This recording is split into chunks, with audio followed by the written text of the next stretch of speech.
کو حصہ دینے کے بعد جو مال باقی بچے گا اس مال کا 1/3 حصہ ماں کو دیا جائے گا اور پھر بقیہ جو ہے وہ باپ کو مل جائے گا. تو یہ وہ صورتیں ہیں جو باپ اور ماں کے حوالے سے قرآن پاک کے اندر بیان کی گئی. تو اب یہاں پر چونکہ بعد کا یہ ہوتا ہے کہ اب لوگ طرح طرح کے وسوسے کا شکار ہوتے ہیں کہ فلاں کو زیادہ ملنا چاہیے تھا، بیٹیاں وہ پہلے مجبور ہوتی ہیں، پوتے کو مل جانا چاہیے تھا کیونکہ پوتے جو ہے وہ تو بعض اوقات یتیم کوئی پوتا ہے تو اس کو زیادہ حصہ ملتا ہے. تو اس طرح کے بعض اوقات وسوسے آتے.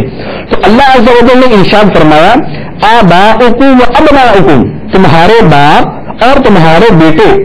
لا تدرون ایہم اقرب لکم نفعا، تمہیں نہیں پتا کہ ان میں کون تمہارے لیے زیادہ نفع بخش ہے. تو تمہیں نہیں پتا، اللہ کو علم ہے. فریضۃ من اللہ، یہ اللہ کی طرف سے مقرر کردہ حصے ہیں. ان اللہ کان علیما حکیما، اور جس نے یہ حصے مقرر کیے ہیں وہ علم والا بھی ہے، حکمت والا بھی ہے. وہ تم سے زیادہ تمہارے منافع اور فوائد کو جانتا ہے اور تم سے زیادہ حکمت والا ہے. تو اس کا حکم جو ہے وہ علم اور حکمت کی بنیاد پر ہے. لہذا اپنے عقلی نقوصوں کو درمیان میں لانے کی بجائے جو اللہ عز و جل کا حکم ہو اسی پر عمل کیا جائے گا اور اسی پر سر تسلیم خم کیا جائے گا. اس کے بعد مزید چند ورثہ کے حصے بیان کیے گئے. ارشاد فرمایا وَلَكُمْ نِصْفُ مَا تَرَكَ أَزْوَاجُكُمْ إِن لَّمْ يَكُن لَّهُنَّ وَلَدٌ فَإِن كَانَ لَهُنَّ وَلَدٌ فَلَكُمُ الرُّبُعُ مِمَّا تَرَكْنَ مِن بَعْدِ وَصِيَّةٍ يُوصِينَ بِهَا أَوْ دَيْنٍ وَلَهُنَّ الرُّبُعُ مِمَّا تَرَكْتُمْ إِن لَّمْ يَكُن لَّكُمْ وَلَدٌ فَإِن كَانَ لَكُمْ وَلَدٌ فَلَهُنَّ الثُّمُنُ مِمَّا تَرَكْتُم مِّن بَعْدِ وَصِيَّةٍ تُوصُونَ بِهَا أَوْ دَيْنٍ وَإِن كَانَ رَجُلٌ يُورَثُ كَلَالَةً أَوِ امْرَأَةٌ وَلَهُ أَخٌ أَوْ أُخْتٌ فَلِكُلِّ وَاحِدٍ مِّنْهُمَا السُّدُسُ فَإِن كَانُوا أَكْثَرَ مِن ذَلِكَ فَهُمْ شُرَكَاءُ فِي الثُّلُثِ مِن بَعْدِ وَصِيَّةٍ يُوصَى بِهَا أَوْ دَيْنٍ غَيْرَ مُضَارٍّ وَصِيَّةً مِّنَ اللَّهِ وَاللَّهُ عَلِيمٌ حَلِيمٌ. اور تمہاری بیویاں جو مال چھوڑ جائیں اگر ان کی اولاد نہ ہو تو اس میں سے تمہارے لیے آدھا حصہ ہے. پھر اگر ان کی اولاد ہو تو ان کے ترکہ میں سے تمہارے لیے 1/4 حصہ ہے. یہ حصے اس وصیت کے بعد ہوں گے جو انہوں نے کی ہو اور قرض کی ادائیگی کے بعد ہوں گے. اور اگر تمہارے اولاد نہ ہو تو تمہارے ترکہ میں سے عورتوں کے لیے 1/4 حصہ ہے. پھر اگر تمہارے اولاد ہو تو ان کا تمہارے ترکہ میں سے 8واں حصہ ہے. یہ حصے اس وصیت کے بعد ہوں گے جو وصیت تم کر جاؤ اور قرض کی ادائیگی کے بعد ہوں گے. اور اگر کسی ایسے مرد یا عورت کا ترکہ تقسیم کیا جانا ہو جس نے ماں باپ اور اولاد میں سے کوئی نہ چھوڑا اور صرف ماں کی طرف سے اس کا ایک بھائی یا ایک بہن ہو تو ان میں سے ہر ایک کے لیے 6واں حصہ ہوگا.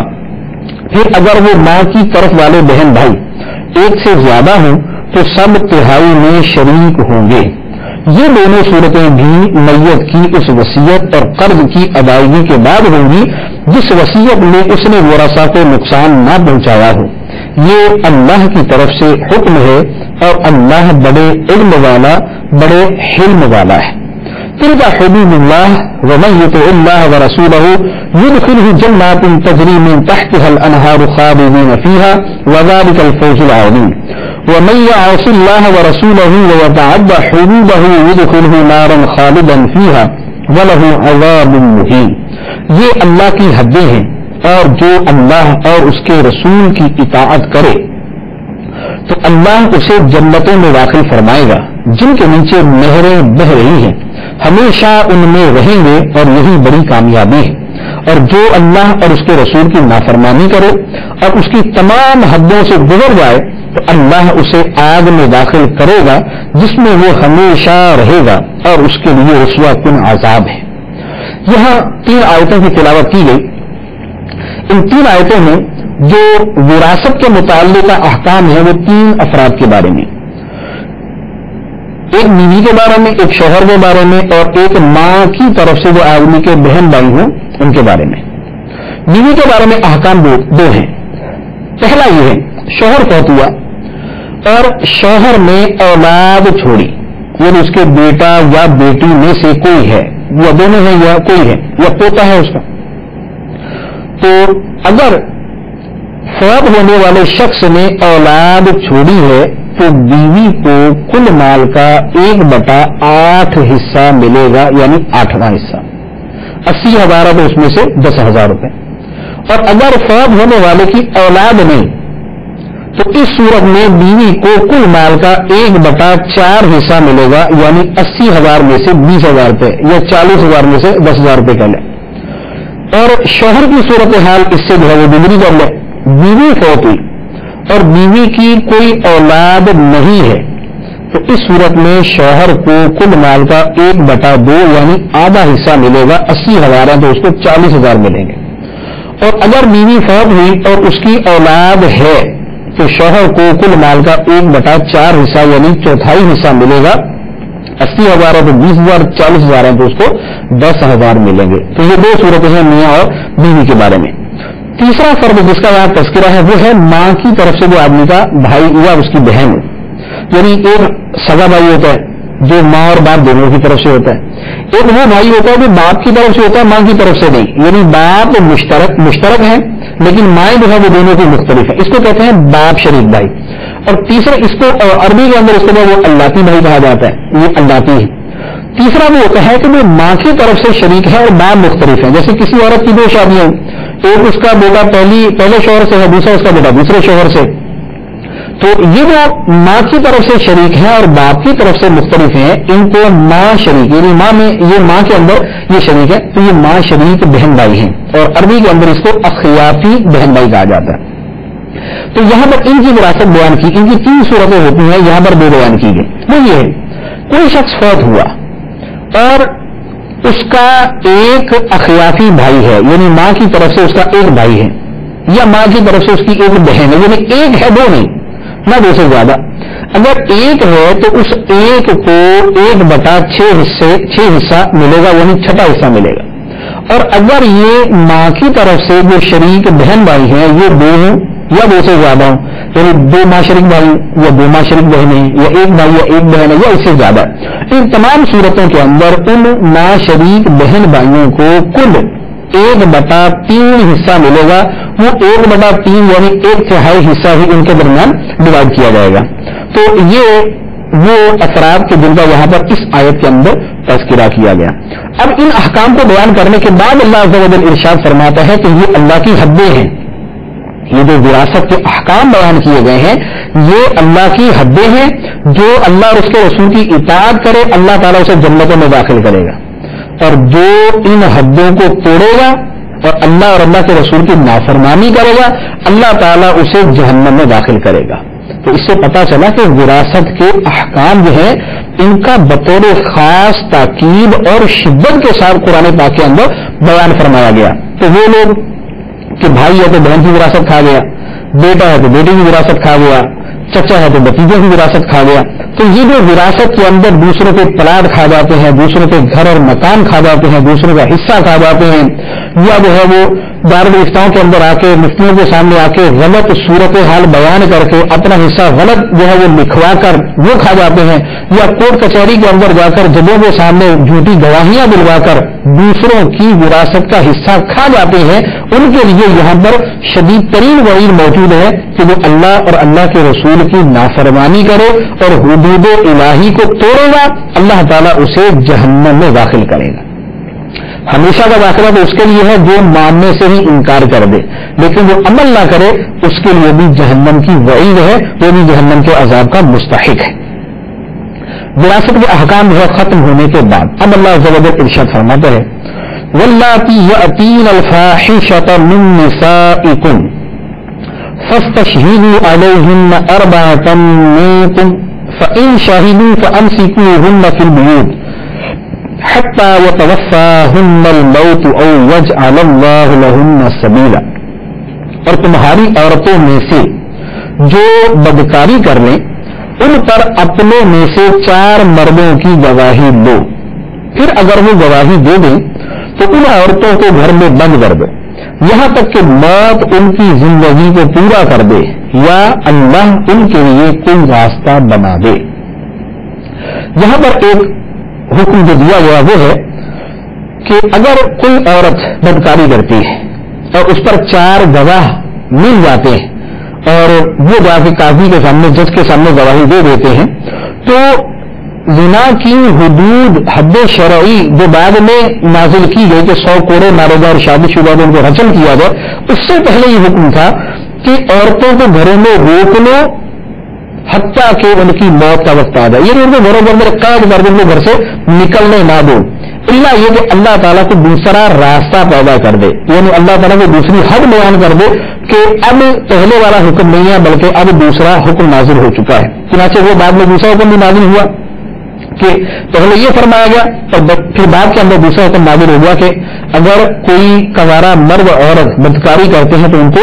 100 کوڑے مارے جائیں گے، اور اگر وہ شادی شدہ ہے تو ان کو رجم کیا جائے گا، سنگسار کیا جائے گا، پتھر مار مار کر انہیں ہلاک کر دیا جائے گا۔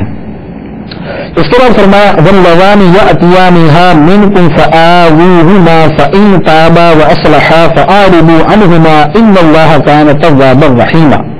اور تم میں جو مرد عورت ایسا کام کریں ان کو تکلیف پہنچاؤ، پھر اگر وہ توبہ کر لے اور اپنی اصلاح کر لے تو ان کا پیچھا چھوڑ دو، بے شک اللہ بڑا توبہ قبول کرنے والا مہربان ہے۔ یہ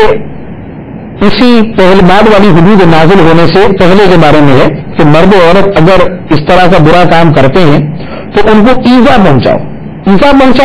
ایذا پہنچانے کے اندر ان کو برا بلا کہنا، ڈانٹنا ڈپٹنا، جھڑکنا، جوتے وغیرہ مارنا، تو یہ چیزیں جو ہے یہ ایذا پہنچانے میں داخل ہیں، لیکن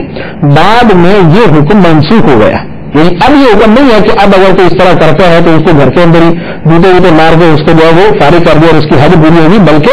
اب جو حد شرعی ہے وہی اس پر لگائی جائے گی جبکہ اس کے تمام تقاضے پورے کر لیے جائیں، کہ اگر وہ کہ اس پر گواہ مل جائیں اور قاضی کے پاس وہ مقدمہ پہنچ جائے، قاضی ان کے بارے میں فیصلہ کر دے تو اس کے بعد پھر ان کے اوپر حد شرعی قائم کی جائے گی، یعنی 100 کوڑے اور رجم کی صورت بنتی ہے تو ان کو رجم کیا جائے گا۔ پھر اسی آیت میں مزید فرما دیا کہ اگر وہ مرد و عورت توبہ کر لیں اور اصلاح کر لیں تو پھر ان کا پیچھا چھوڑ دو، یعنی تعزیر کے اندر حکم یہ ہے کہ تعزیر کی صورت میں اگر وہ صحیح طریقے سے توبہ کر لیتے ہیں اور قاضی پر یہ واضح ہو جاتا ہے تو قاضی پر لازم نہیں ہے کہ وہ ان کو بہرحال سزا دے ہی دے۔ حد کے معاملے کے اندر صورتیں جو ہے وہ اس سے زیادہ تفصیلی ہے، لیکن تعزیر کے اندر یہ گنجائش موجود ہے کہ اگر قاضی چاہے تو ان کو جو ہے وہ چند کوڑے مار کر فارغ کر دے، چاہے تو ان کو زیادہ مار دے، اس میں کمی بیشی ہو سکتی ہے، حد کے اندر کسی بھی طرح کی کمی بیشی نہیں ہو سکتی۔ اس کے بعد فرمایا انما التوبۃ علی اللہ للذین یعملون السوء بجہالۃ ثم یتوبون من قریب فاولئک یتوب اللہ علیہم وکان اللہ علیما حکیما۔ وہ توبہ جس کا قبول کرنا اللہ نے اپنے فضل سے لازم کر لیا ہے وہ انہی کی ہے جو نادانی سے برائی کر بیٹھے پھر تھوڑی دیر میں توبہ کر لیں، ایسے پر اللہ اپنی رحمت سے رجوع کرتا ہے اور اللہ علم و حکمت والا ہے۔ یہاں فرمایا کہ جس کی توبہ قبول کرنا اللہ نے اپنے فضل سے اپنے اوپر لازم کر لیا، وہ کون ہے؟ وہ ہے جو برائی کر بیٹھے اور پھر جلد توبہ کر لے۔ جلد توبہ سے کیا مراد ہے کہ یعنی گناہ کر لیا تو اگلے دن سے پہلے یا اگلے مہینے سے پہلے یا اگلے سال سے پہلے تو جوانی میں بھی تو بڑھاپے سے پہلے توبہ کر لے نہیں۔ احادیث مبارکہ کے اندر اس کی صراحت ہے اور علماء اور امت کا اس بات پر اجماع ہے کہ جب آدمی کے مرنے کا وقت آتا ہے تو اب مرنے کا وقت جب آتا ہے تو فرشتے اس کے سامنے ظاہر ہو جاتے ہیں جو اس کی روح قبض کرنے آتے ہیں، غیب کا عالم اس کے سامنے عیاں ہو جاتا ہے، تو یہ وقت آنے سے پہلے یعنی موت کے معاملات اس پر کھل جانے سے پہلے اگر وہ توبہ کر لیتا ہے تو اللہ تعالیٰ اس کی توبہ قبول فرما لیتا ہے۔ جب توبہ کرنے سے مراد یہ وقت ہے کہ اس وقت کے آنے سے پہلے مثال کے طور پہ کسی کا ایکسیڈنٹ ہو گیا، اب بالفرض اس کو پتا چل گیا کہ میں مرنے ہی لگا ہوں کہ میرا اتنا خون بہ چکا ہے یا میں اتنا شدید زخمی ہو چکا ہوں لیکن ابھی اس پر وہ غیب کے معاملات کھلے نہیں ہیں. اگر وہ اس وقت بھی توبہ کرتا ہے تو اللہ تعالیٰ اس کی توبہ اس وقت بھی قبول فرما لے گا. یہ ہے وہ چیز جس کے بارے میں اللہ عز و جل نے فرمایا کہ اللہ تعالیٰ نے ایسے بندوں کی توبہ اپنے فضل سے قبول فرمانا اپنے پر لازم کر لیا ہے. تو جب توبہ کرنے سے میرا یہ وقت ہے, اس کے اندر کوئی یہ نہیں ہے کہ جو وہ فوراً جو ہے 1 سال کے اندر اندر توبہ کرے تو قبول کرنا بعد میں نہیں. اس کے بعد ارشاد فرمایا وَلَيْسَتِ التَّوْبَةُ لِلَّذِينَ يَعْمَلُونَ السَّيِّئَاتِ حَتَّى إِذَا حَضَرَ أَحَدَهُمُ الْمَوْتُ قَالَ إِنِّي تُبْتُ الْآنَ وَلَا الَّذِينَ يَمُوتُونَ وَهُمْ كُفَّارٌ أُولَئِكَ أَعْتَدْنَا لَهُمْ عَذَابًا أَلِيمًا. اور ان لوگوں کی توبہ نہیں جو گناہوں میں لگے رہتے ہیں یہاں تک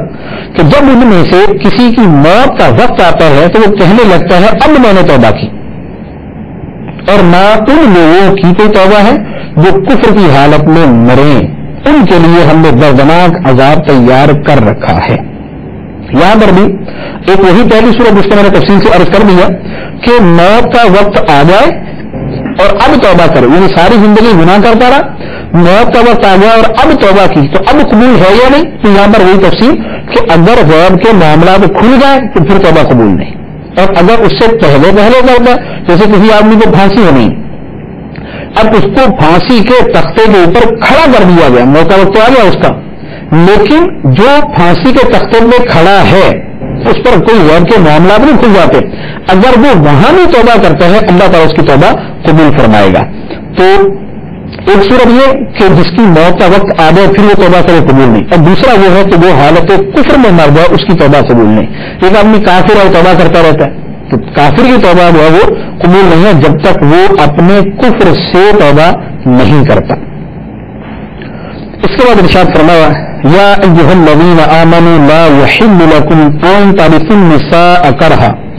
ولا تعضلوهن لتذهبوا ببعض ما آتيتموهن إلا أن يأتين بفاحشة مبينة وعاشروهن بالمعروف فإن كرهتموهن فعسى أن تكرهوا شيئا ويجعل الله فيه خيرا كثيرا. اے ایمان والو, تمہارے لیے حلال نہیں کہ تم زبردستی عورتوں کے وارث بن جاؤ, اور عورتوں کو اس نیت سے روکو نہیں کہ جو مہر تم نے انہیں دیا تھا اس میں سے کچھ لے لو, سوائے اس صورت کے کہ وہ کھلی بے حیائی کا ارتکاب کریں, اور ان کے ساتھ اچھے طریقے سے گزر بسر کرو. پھر اگر وہ تمہیں ناپسند ہو تو ہو سکتا ہے کہ کوئی چیز تمہیں ناپسند ہو اور اللہ اس میں بہت بھلائی رکھ دے. اس آیت مبارکہ میں جو فرمایا گیا ہے, پہلے فرمایا کہ عورتوں کے جبری تم وارث بن جاؤ, تمہارے لیے یہ حلال نہیں ہے کہ تم عورتوں کے جبری زبردستی ان کے وارث بن جاؤ. اس کی صورت کیا ہے؟ تو تفسیر قرطبی کے اندر فرمایا کہ اسلام سے پہلے اہل عرب کا یہ دستور تھا کہ لوگ مال کی طرح اپنے رشتے داروں کی بیویوں کے بھی وارث بن جاتے تھے. پھر اگر چاہتے تو مہر کے بغیر انہیں اپنی زوجیت میں رکھتے, یا کسی اور کے ساتھ اس کی شادی کر لیتے اور مہر خود لے لیتے, یا انہیں آگے شادی نہ کرنے دیتے بلکہ اپنے پاس ہی رکھتے تاکہ انہیں جو مال وراثت میں ملا ہے وہ ان لوگوں کو دے دیں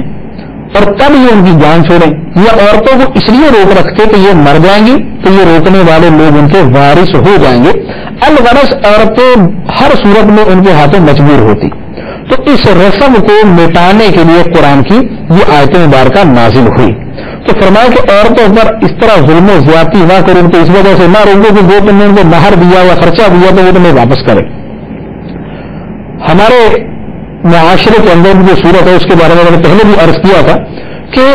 بلا وجہ عورت کو تنگ کیا جاتا ہے تاکہ وہ اپنا مہر معاف کر دے یا مہر ان کو واپس لوٹا دے. تو ایسی صورتیں کہ جن کے اندر کسی ہیلے بہانے سے عورتوں پر ظلم کیا جائے, ان صورتوں کی شریعت کے اندر کسی بھی طرح اجازت نہیں. پھر ایک بات ارشاد فرمائے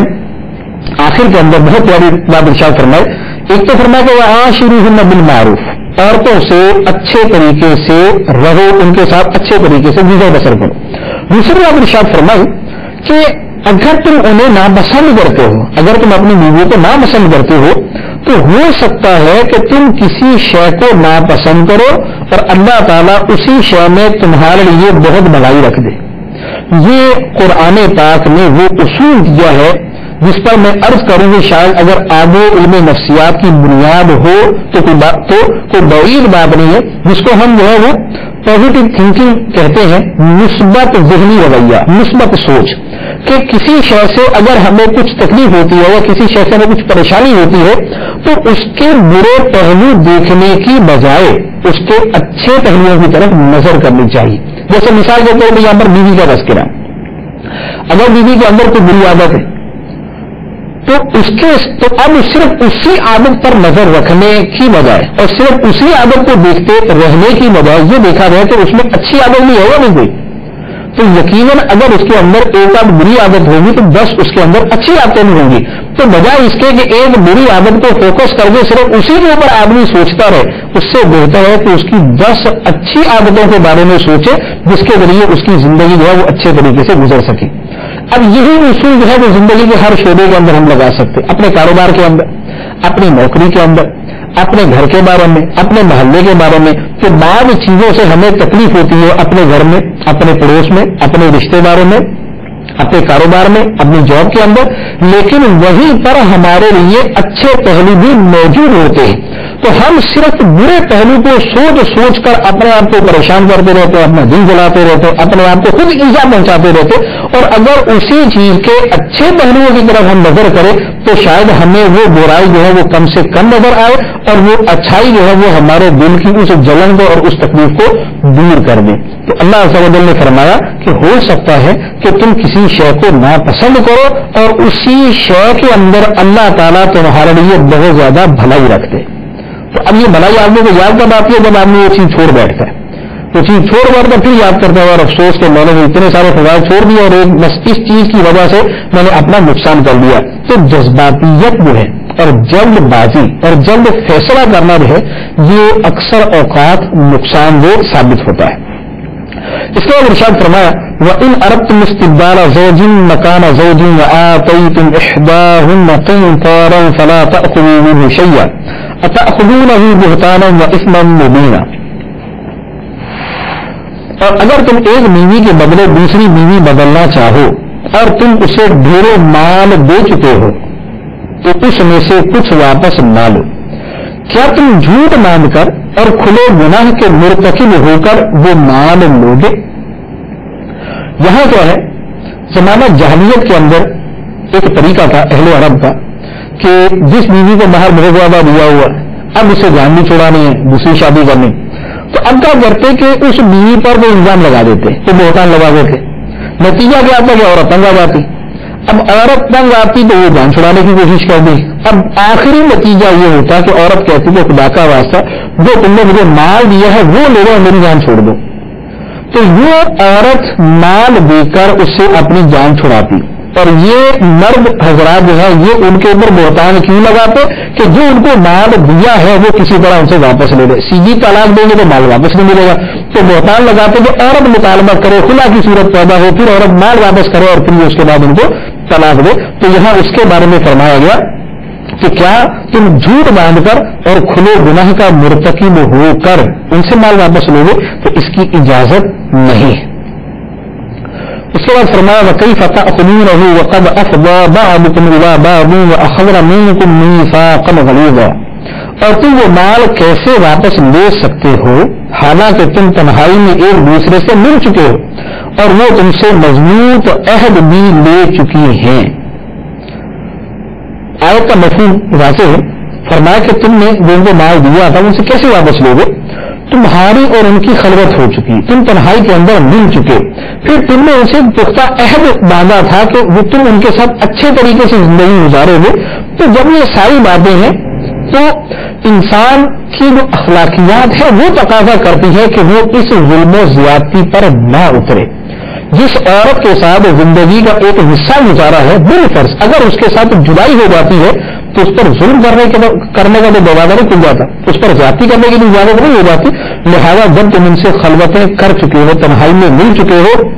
ان سے مضبوط عہد و پیمان باندھ چکے ہو، تو اب اس کے بعد ان پر زیادتی کی یہ صورت اختیار نہ کرو. اس کے بعد فرمایا ولا تنكحوا ما نكح آباؤكم من النساء إلا ما قد سلف إنه كان فاحشة ومقتا وساء سبيلا، اور اپنے باپ دادا کی منکوحہ سے نکاح نہ کرو، البتہ وہ پہلے ہو چکا وہ معاف ہے، بے شک یہ بے حیائی اور غضب کا سبب ہے اور یہ بہت برا راستہ ہے۔ یہاں جس رشتے کی حرمت بیان کی گئی ہے وہ یہ ہے کہ باپ یا دادا نے جس سے نکاح کیا، اولاد کا اب اس سے نکاح کرنا حرام، یعنی بالفرض کسی کے باپ نے ایک عورت سے نکاح کیا، اب اگرچہ صرف نکاح کیا ہو، ان کی رخصتی نہ ہوئی، ان کا آپس میں تعلق ملاپ نہ ہوا، تب بھی وہ عورت اولاد پر حرام ہو جاتی ہے۔ اور نکاح کا ایک معنی جو ہے وہ ہم بستری کرنا بھی ہوتا ہے، اگر وہ معنی ہے تو اس صورت میں جن عورتوں سے باپ یا دادا نے صحبت کی ہو تو ان کے ساتھ بھی اولاد کا نکاح کرنا درست نہیں رہتا۔ ہاں جو یہ حکم نازل ہونے سے پہلے ہو چکا، جو یہ حکم نازل ہونے سے پہلے ہوا وہ معاف ہے، کیونکہ وہ تو حکم نازل ہی نہیں ہوا تھا، لہٰذا اس کے اوپر کیا احکام چلیں گے، تو لہٰذا وہ معاف ہے۔ اس کے بعد اب یہ حرمت کی ایک صورت بیان کرنے کے بعد اب اللہ عز و جل نے یہاں پر رشتوں کی ایک کثیر تعداد کے بارے میں بتا دیا کہ تمہارے اوپر یہ رشتے حرام، وہ کیا ہیں وہ اس آیت میں بیان کیے گئے۔ فرمایا حرمت علیکم امہاتکم وبناتکم واخواتکم وعماتکم وخالاتکم وبنات الاخ وبنات الاخت وامہاتکم اللاتی ارضعنکم وأخواتكم من الرضاعة وأمهات نسائكم وربائبكم اللاتي في حجوركم من نسائكم اللاتي دخلتم بهن فإن لم تكونوا دخلتم بهن فلا جناح عليكم وحلائل أبنائكم الذين من أصلابكم وأن تجمعوا بين الأختين إلا ما قد سلف إن الله كان غفورا رحيما۔ تم پر حرام کر دی گئی تمہاری مائیں اور تمہاری بیٹیاں اور تمہاری بہنیں اور تمہاری پھوپھیاں اور تمہاری خالائیں اور تمہاری بھتیجیاں اور تمہاری بھانجیاں اور تمہاری وہ مائیں جنہوں نے تمہیں دودھ پلایا اور دودھ کے رشتے سے جو تمہاری بہنیں ہیں وہ، اور تمہاری بیویوں کی مائیں اور تمہاری بیویوں کی وہ بیٹیاں جو تمہاری گود میں ہیں، جو ان بیویوں سے ہو جن سے تم ہم مستری کر چکے ہو، پھر اگر تم نے ان بیویوں سے ہم مستری نہ کی ہو تو ان کی بیٹیوں سے نکاح کرنے میں تم پر کوئی حرج نہیں، اور تمہارے حقیقی بیٹوں کی بیویاں اور دو بہنوں کو اکٹھا کرنا حرام ہے، البتہ وہ پہلے گزر گیا وہ معاف ہے، بے شک اللہ بخشنے والا مہربان ہے۔ اس آیت مبارکہ کے اندر جو رشتے حرام کیے گئے آیت کے ترجمے سے واضح ہیں، اختصار کے ساتھ عرض کر دیتا ہوں۔ نسب کی وجہ سے 7 عورتیں حرام، نمبر 1 ماں، اس کے بعد پھر جو ماں کے اوپر جو ہے وہ ماں جو ماں کی ماں ہے وہ دوست کی ماں، اس طرح اوپر بھی رشتے بنتے ہیں۔ نمبر 2 بیٹی، پھر پوتی نواسی وغیرہ سب اس میں داخل۔ نمبر 3 بہنیں، نمبر 4 پھوپھیاں، نمبر 5 خالائیں، نمبر 6 بھتیجیاں اور نمبر 7 بھانجیاں، یہ سب حرام۔ دوسرے نمبر پہ جو دودھ کے رشتے ہیں، دودھ کے رشتے کے بارے میں شریعت نے ایک اصول بیان کر دیا۔ سرکار دو عالم صلی اللہ علیہ وسلم نے فرمایا جو رشتہ نسب سے حرام ہوتا ہے وہ رضاعت سے بھی حرام ہو جاتا ہے، وہ دودھ پینے سے بھی حرام ہو جاتا ہے۔ تو اب اس کے اندر دودھ پلانے والی ماں، دودھ شریک بہن بھائی اور دودھ کے رشتے سے جو بتیجے بھانجے خالو ماموں وغیرہ بنتے ہیں وہ سارے کے سارے وہ حرام۔ تیسرے نمبر پہ 4 طرح کی عورتیں مساہرت کا مطلب یہ ہوتا ہے کہ کسی کا شادی کی تو اب یہ جو سسرالی رشتہ بنتا ہے اس کو مساہرت کہتے ہیں، تو سسرالی رشتے سے جو حرام ہے وہ کیا ہے؟ نمبر 1 جس بیوی سے صحبت کی گئی اس کی لڑکیاں جو پہلے کسی شوہر سے اپنی تو حرام ہی ہے، جو کسی اور سے وہ نہیں حرام، لیکن کون سی عورت جس سے صحبت کی گئی، جس سے صحبت نہ ہوئی اس کی بیٹیاں جو ہے وہ حلال ہوتی ہیں جب ان کو طلاق دے دی جائے۔ اسی طرح بیوی کی ماں یعنی ساس، بیوی کی دادی، بیوی کی نانی اور ان سے اوپر والی یہ سب حرام۔ باپ اور دادا وغیرہ کی بیویاں، یعنی باپ کی کوئی اور بیوی ہے تو وہ سوتیلی ماں، دادا کی کوئی بیوی ہے خواہ دادی ہے یا سوتیلی دادی ہے، یہ سب کی سب حرام۔ چوتھے نمبر پہ بیٹے پوتے وغیرہ کی بیٹیاں، یعنی بیٹے کی بیوی، پوتے کی بیوی، یہ سارے کے سارے رشتے جو ہے یہ بھی حرام۔ اور پھر ایک صورت جو ہے وہ اور مزید بیان کی ہے کہ نکاح کے اندر دو بہنوں کو جمع کرنا، دو بہنوں کو جمع کرنا یعنی دو سے بیک وقت نکاح کرنا یہ حرام۔ ایک سے نکاح ہوا، پھر بالفرض طلاق ہو گئی، عدت گزر گئی، اس کے بعد دوسرے سے اس کی اجازت ہے بیک وقت دو بہنوں سے نکاح کرنا، اسی طرح پھوپھی بھتیجی سے اکٹھا نکاح کرنا ایک ہی وقت میں، یا خالہ بھانجی کو ایک وقت میں نکاح میں جمع کرنا یہ حرام۔ تو یہ حرمت کی وہ صورتیں ہیں جو یہاں پر قرآن پاک کے اندر بیان کی گئی۔ ان کے علاوہ جتنے بھی رشتے ہیں، جتنی بھی عورتیں ہیں، ان سے نکاح کرنا حلال ہے۔ اللہ عز و جل ہمیں قرآن پاک کے احکام کو سمجھنے کی توفیق عطا فرمائے، عمل کرنے کی توفیق عطا فرمائے۔ آمین بجاہ النبی الامین صلی اللہ تعالی علیہ وسلم۔